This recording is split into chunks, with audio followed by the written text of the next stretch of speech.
Continue है quadratic equation का exercise 4A और हम पहुंच चुके हैं क्वेश्चन नंबर 19, 20 एंड 21 को सॉल्व करने के लिए। तो क्या कहता है क्वेश्चन नंबर 19, पहले ये देख लेते हैं। लेकिन उससे पहले क्वाड्रेटिक इक्वेशन सीख रहे हो तो लीनियर इक्वेशन को भी जरूर सीख लिया होगा। नहीं सीखा है तो जाओ मेरे प्लेलिस्ट में और वहां सर्च करो लीनियर इक्वेशन का exercise 3A, 3B, 3C, 3D, 3E का एक एक क्वेश्चन का सॉल्यूशन मैंने वहां बहुत इजी प्रोसेस से सिखाया है।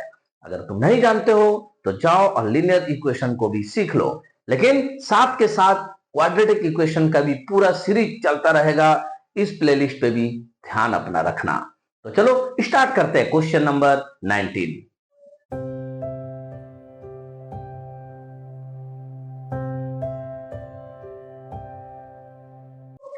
क्या है क्वेश्चन नंबर 19? बिल्कुल उसी तरह से है। 48x² minus 13x minus 1 is equal to 0। सबसे पहला काम क्या करना है, हमें देख लेना है x² plus bx plus c के रूप में है या नहीं है। बिल्कुल उसी फॉर्म में है। अगर उसी फॉर्म में है तो फर्स्ट जो टर्म है और लास्ट जो टर्म है दोनों को हम मल्टीप्लाई कर लेंगे। तो फर्स्ट टर्म को हम ऐसे ही लिख के छोड़ देते हैं और लास्ट टर्म को हम ऐसे ही लिख के छोड़ देते हैं और दोनों को मल्टीप्लाई करके रफ में कहीं पे लिखेंगे तो क्या होगा, -48x²। यही होगा ना इन दोनों को मल्टीप्लाई करने से। तो जब -48x² है तो x² को हम साइड रखते हैं, माइनस को साइड रखते हैं। 48 का हम फैक्टराइजेशन करेंगे। 48 का फैक्टराइजेशन करेंगे तो पहले 2 से गया, फिर 2 से, फिर 2 से, फिर 2 से, फिर 3 से। क्या आया उसे लिख लेते हैं 2 into 2 into 2 into 2 into 3 into 1। इतना सारा जो नंबर मुझे दिख रहा है इनको मल्टीप्लाई करके ऐसा दो नंबर लाना है मुझे जिसको या तो ऐड करने पर या सब्ट्रैक्ट करने पर ये बीच का -13x मुझे चाहिए और वो मिले -13x। तो हम देखते हैं कि 2 2 जा 4, 4 2 जा 8, 8 2 जा 16 को एक नंबर बना लेते हैं और 3 1 जा 3 को एक नंबर बना लेते हैं। अगर 16 से 3 हम माइनस करें तो 13 मिल जाएगा, ये तो पॉसिबल है। बट यहां मुझे -13 चाहिए, इसलिए बड़ा का सिंबल को माइनस कर देंगे, छोटा का सिंबल को प्लस कर देंगे, दोनों में x लगा देंगे। देखो तो दोनों को प्लस और माइनस क्या करेंगे ताकि ये -13x आ जाए। तो देखेंगे प्लस माइनस माइनस होगा, यानी 16 से 3 माइनस होगा तो 13x हो जाएगा और सिंबल बड़ा का लगेगा, बड़ा है 16 है, 16 के पहले माइनस है। ये कंडीशन को फुलफिल कर रहा है। साथ में इन दोनों को अगर मल्टीप्लाई किया जाए तो ये -48x² आना चाहिए। करके देखते हैं, 16 3 जा 48 होता है, x मल्टीप्लाई होकर x² होता है और प्लस माइनस माइनस होता है, यानी दोनों ही कंडीशन को ये फुलफिल कर रहा है। तो मेरा वैल्यू बीच में क्या आना चाहिए फैक्टराइजेशन के हिसाब से, -16x और +3x। तो हम कर लेते हैं -16x और +3x। इस तरह से मेरा ये इक्वेशन पूरा हुआ। अब हम क्या करेंगे, इन दोनों का एक पेयर मान लेंगे, इन दोनों का एक पेयर मान लेंगे, दोनों में से क्या कॉमन जा रहा है वो देखते हैं। तो 48x² और 16x से 16x कॉमन जाएगा, यहाँ पे बच जाता है मेरा 3x और माइनस साथ में कुछ नहीं है बचेगा, यहाँ मतलब 1 प्लस यहाँ पे कुछ भी कॉमन नहीं जा रहा, मतलब 1 कॉमन जा रहा है। याद रखना 1 तो किसी के साथ भी मल्टीप्लाई हो सकता है ना। तो यहाँ पे बच जाता है 3x minus 1 is equal to 0। Therefore हम देखेंगे कि दोनों ही ब्रैकेट में सेम चीज है। तो दोनों ब्रैकेट में जब सेम चीज है तो इस ब्रैकेट वाले चीज को यानी 3x माइनस 1 को हम कॉमन ले लिए, बाकी जो बचा वो एक दूसरा ब्रैकेट में चला जाएगा। इस तरह से मुझे दोनों ब्रैकेट का अंदर का वैल्यू मिल गया। अब हम क्या करेंगे, एक एक ब्रैकेट को सॉल्व करेंगे, यानी 3x minus 1 is equal to 0 by 16x plus 1 करेंगे, यानी ये 0 हो जाएगा। तो therefore 3x is equal to 0 plus 1 यानी 1, यानी कि x इज इक्वल टू 1/3 हो गया। सेम चीज हम करेंगे सेकंड ब्रैकेट के लिए। तो करेंगे again 16x plus 1 is equal to 0 by, इस बार इस ब्रैकेट वाले को ले जाएंगे, 3x माइनस 1 यानी कि डिवाइड होगा तो 0 हो जाएगा। तो therefore 16x is equal to 0 plus 1 यानी कि -1 हो जाएगा, ये +1 जब उधर जाएगा। Therefore x is equal to -1/16। तो हम लिख सकते हैं therefore x is equal to एक बार 1/3 और -1/16, ये आंसर होगा। Got it? समझ में आया? अब तो ऐसा लग रहा है कि क्वाड्रेटिक इक्वेशन को फैक्टराइजेशन मेथड से जो बनाना है वो तुम खुद से बना लोगे और बहुत अच्छी तरीका से बना लोगे। इस वीडियो से, इस चैनल से तुम्हें बहुत मदद मिल रहा है और बहुत कुछ सीख रहे हो। अगर तुमको बेनिफिट हो रहा है तो चैनल को शेयर करो, सब्सक्राइब करो और बेल आइकन को क्लिक करो, ताकि हर रोज मैं जब भी वीडियो अपलोड करूं तो तुम्हारे पास उसका नोटिफिकेशन ऑटोमेटिकली पहुंच जाए। वीडियोस को लाइक करो ताकि व्यूज बढ़े और चैनल का भी ग्रोथ बराबर होता रहे। तो चलो क्वेश्चन नंबर 20 को देख लेते हैं। क्या बोल रहा है क्वेश्चन नंबर 20? तो इसका सॉल्यूशन नंबर हम लोग पहले लिख लेंगे और लिखेंगे x square plus 2√2x minus 6 is equal to 0। Problem कुछ भी नहीं है, क्वेश्चन बिल्कुल वैसा ही है, लेकिन ये जो √2 दे दिया है ना, ये मेरा खेल को कहीं ना कहीं बिगाड़ रहा है। कैसे ठीक करेंगे इसको हम लोग? तो हम सबसे पहले अपना काम करेंगे, शुरू का और अंत का वैल्यू को ऐसे ही लिख लेंगे, साथ में मल्टीप्लाई करेंगे। यहाँ 1x² है, माइनस 6 है, यानी कि -6x² होना चाहिए इसका वैल्यू। माइनस को भूल जाते हैं, x² को भूल जाते हैं, तो 6 को अगर हम लिखे 2 से तो 2 3 जा 6 लिख सकते हैं ना। फिर एक बार हम अगर करें तो 3 से 3 1 जा 3, यानी 2 इंटू 3 इंटू 1 कर सकते हैं ना। लेकिन प्रॉब्लम यह है कि यहाँ बीच में तो मुझे 2√2 लाना है, जो मेरे पास हो नहीं रहा है। क्या करना है मुझे? एक काम करते हैं, √2 लाने के लिए इस 2 को ही चेंज कर देते हैं। कहने का मतलब है 2 को हम √2 इंटू √2 लिख सकते हैं ना, और ये 3 इंटू 1 को ऐसे ही रहने देते हैं। अगर हम इस 2 को √2 इंटू √2 लिखे कोई प्रॉब्लम नहीं, क्योंकि √2 गुना √2 फिर से 2 हो जाएगा। तो यहां हम एक बार इस √2 को 3 के साथ ले लेते हैं और इस √2 को 1 के साथ ले लेते हैं। देखो 2 नंबर बन गया ना मेरा। जैसे ये 2 नंबर बना, मैं यहां देखता हूं कि प्लस 2√2 आना चाहिए, तो हम बड़ा वाले के सामने प्लस लगा देते, छोटे वाले के सामने माइनस। देखो तो माइनस करके जरा सा, प्लस 3√2 और माइनस 1√2, प्लस माइनस माइनस हो गया, 3 में से 1 जाएगा तो 2√2 हो जाएगा ये, और सिंबल बड़ा का लगेगा, यानी कि 2√2 तो आ जा रहा है। लेकिन क्या इसको मल्टीप्लाई करने से -6x² आएगा? करके देखते हैं ना। तो अगर हम लोग प्लस 3√2 ले लेते हैं और साथ में x इंटू इसको -1√2 ले लेते हैं और साथ में x, तो देखा जाए क्या आएगा।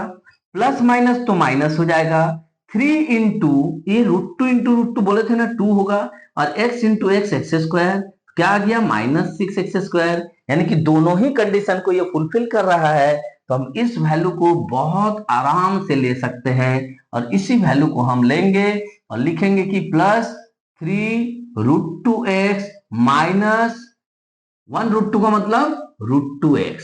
1 है मतलब नहीं है तो भी लिखे, नहीं लिखेंगे तो भी चलेगा। तो देयरफॉर अब ये दोनों का पेयर और दोनों का पेयर अलग अलग हो जाता है।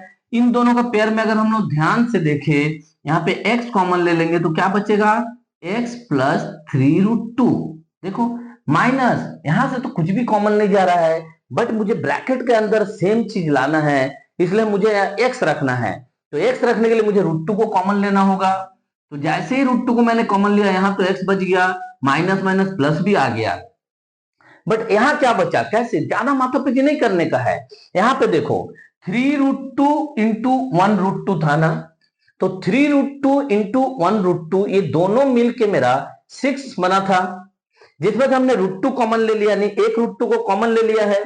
तो एक √2 को जब कॉमन ले लिया, मेरे पास क्या बच जाता है, 3√2 इजिकल टू 0। अब देखो 3√2 और √2 को फिर से मल्टीप्लाई करेंगे तो फिर से 6 हो जाएगा वो। तो देयरफॉर ब्रैकेट के अंदर का मेरा सेम है, तो हम अलग से कॉमन ले लिए, और जो ब्रैकेट के बाहर है उसको एक जगह रख लिए, इजिकल टू 0। फर्स्ट ब्रैकेट का काम जब करेंगे, x plus 3√2 is equal to 0 by x minus √2, यानी कि 0 हो जाएगा। तो therefore x is equal to 0 minus 3√2, यानी -3√2 हो गया। अगेन हमको दूसरा ब्रैकेट का भी काम करना है सेम, तो क्या करेंगे, x minus √2 is equal to 0 by x plus 3√2, यानी कि फिर से तो ये 0 ही हो जाएगा।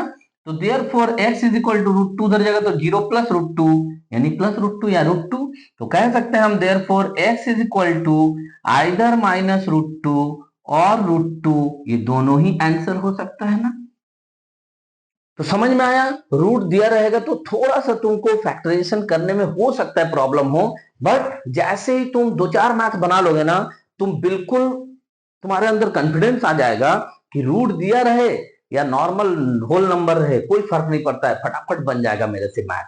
तो होप कि तुम्हें इस तरह का मैथ को सॉल्व करने में अब किसी भी तरह का कोई भी परेशानी नहीं हो रहा है। परेशानी हो रहा है तो कमेंट सेक्शन में बताओ, साथ में वीडियोस को लाइक करो, चैनल को सब्सक्राइब करो, क्योंकि मैं इस तरह का हर एक मैथ को तुमको सिखा कर रहता हूं और सिखाना चाहता हूं। साथ में चैनल को शेयर करो अपने फ्रेंड सर्किल और रिलेटिव्स के बीच में। तो चलो लास्ट क्वेश्चन नंबर 21 को इस वीडियो में सॉल्व कर लेते हैं। क्या है क्वेश्चन नंबर 21? √3x² + 10x - 8√3। तो लिख लेते हैं पहले हम, √3x² + 10x - 8√3 is equal to 0। अगर हम बात करें फर्स्ट टर्म का और लास्ट टर्म का, तो √3x² और यहां पे है मेरा -8√3 इज इक्वल टू 0। सेम चीज करेंगे, फर्स्ट टर्म और लास्ट टर्म को मल्टीप्लाई, तो क्या होगा, -8√3 के साथ अगर हम √3x² को मल्टीप्लाई कर दे तो प्लस माइनस माइनस होगा, 8 इंटू √3 3 होगा और x² हो जाएगा। तो फिर कितना हो जाएगा, -8 3 24x²। तो 24x² जो आया है, हम -4x² को फिलहाल छोड़ देते हैं, 24 का हम फैक्टराइजेशन करते हैं। तो कितना होगा, 2 से 12 बार में, 2 से 6 बार में, 2 से 3 बार में, 3 से 1 बार में। कितना आया, 2 इंटू 2 इंटू 2 इंटू 3 इंटू 1। इसको हम ऐसा दो नंबर में चेंज करेंगे ताकि बीच में मुझे +10x मिले। तो करके देखते हैं, अगर हम इसको 2 2 जा 4 कर ले और इसको 3 2 जा 6 कर ले, तो फिर हम देख रहे हैं कि दोनों मिलके मेरा 10x तो हो जाएगा। बट यहां एक प्रॉब्लम है।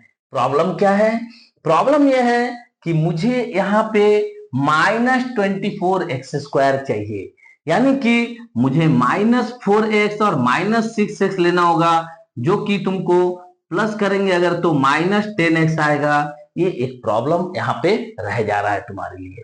तो फिर कैसे होगा ये मैथ का सॉल्यूशन, कैसे होगा, देखो, ये हम नहीं ले सकते हैं -4x और -6x, व्हाट इट। तो क्या लेना होगा, फिर इसको चेंज करके कर देते हैं, 2 2 जा 4, 4 3 जा 12 और 2 1 जा 2।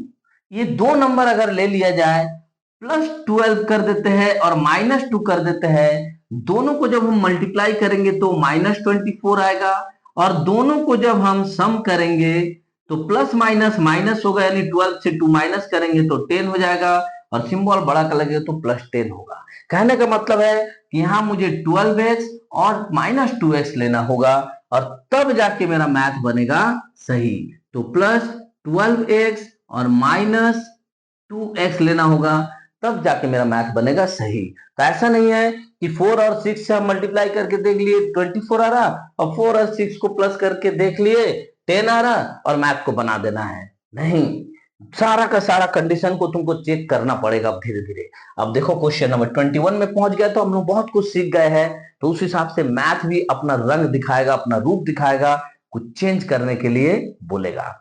तो चलो यहां से अब हम लोग सेम करते हैं, इन दोनों में से जो कॉमन जा रहा है उसे कॉमन ले लेते हैं। यहाँ मेरा √3x कॉमन जाएगा, तो यहाँ बच जाएगा मेरा x प्लस, कितना बचेगा, यहाँ √3 को कॉमन ले रहे हैं, मतलब यहाँ पे 4√3 बचेगा। 4 इंटू √3 इंटू √3, देखो 4 3 या 12 होगा, माइनस यहाँ से हम 2 कॉमन ले लेंगे, तो यहाँ क्या बचेगा, x माइनस माइनस हो जाएगा प्लस, यहाँ भी 4√3 बचेगा, 8/2 यानी कि 4, और √3 अपने जगह पर रहेगा, तो इजिकल टू 0। देयरफॉर हम देखेंगे कि x प्लस 4√3 दोनों ब्रैकेट में है, तो इसे कॉमन ले लेते हैं, बच जाता है मेरे पास √3x minus 2 is equal to 0। अब हम फर्स्ट ब्रैकेट को लेके सॉल्व करेंगे, तो x plus 4√3 is equal to हो जाएगा 0, देयरफॉर 0 भाई, मतलब 0, therefore x is equal to हो जाएगा -4√3। एंड सिमिलरली हम अगेन करेंगे इसके लिए, √3x minus 2 is equal to भी 0 होगा, therefore √3x is equal to 0 plus √2 यानी 0 प्लस 2 यानी 2, therefore x is equal to 2/√3। तो हम कह सकते हैं therefore x is equal to either -4√3 और 2/√3। ये हमारा आंसर हो जाएगा। तो रूट को देख के डरना नहीं है, कहीं पे भी कुछ भी नंबर दे दे कैसो भी, अगर ये quadratic equation ax² plus bx plus c is equal to 0 के फॉर्म में है तो हम उसका मैथ का सॉल्व करके रहेंगे। तो बने रहो चैनल के साथ, बेल आइकन को क्लिक करो, क्योंकि मैं हर रोज तुम्हारे लिए वीडियो अपलोड करके देता हूं और उसका नोटिफिकेशन तुम तक पहुंचना चाहिए। साथ में शेयर करो चैनल को अपने फ्रेंड सर्कल में और रिलेटिव्स के बीच, ताकि हर बच्चा सीख सके इजी प्रोसेस से मैथ को बनाना। मिलते हैं नेक्स्ट वीडियो में क्वेश्चन नंबर 22, 23 एंड 24 के सॉल्यूशन के साथ। तब तक खूब मन लगाकर पढ़ो, खूब प्रैक्टिस करो। जय हिंद, जय भारत।